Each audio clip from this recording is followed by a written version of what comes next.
Exiled former cabinet minister Saviour Kasukuwere says he has appealed to the Southern African Development Community, the SADC, to rescue his presidential bid after he was disqualified by the High and Supreme Courts from contesting the August 23 polls as an independent candidate. Kasukuwere wrote to SADC chairperson and Democratic Republic of Congo President Felix Tshisekedi Chilombo, protesting what he said were unfair practices to bar him from contesting as one of the 12 presidential hopefuls in the harmonized elections. The Supreme Court last week dismissed Kasukuwere's appeal of a High Court decision to disqualify him from contesting in the polls. Kasukuwere has meanwhile appealed the Supreme Court ruling at the Constitutional Court, the ConCourt. Kasukuwere, who fled the country during the 2017 coup, told an interview that he was hopeful SADC would intervene in his behalf. We sent the letter a few days ago and we have not received the response, but we are hopeful SADC is a regional body that has a responsibility to respond and work with us to resolve the issues that we raised in the letter.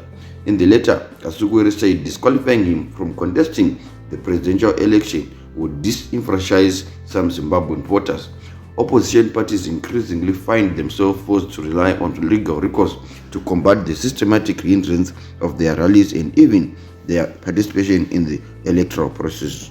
These challenges persist despite the growing apprehensions surrounding the independence and integrity of the judiciary, which appear to have been compromised in certain instances.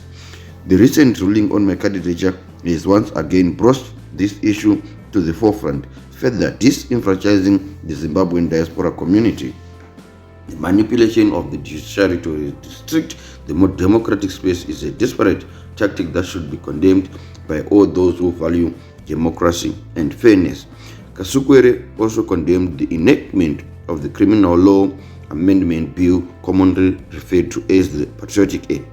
It is disheartening to witness the erosion of our democratic space where holding a different opinion is wrongly perceived as an act of hostility toward the state.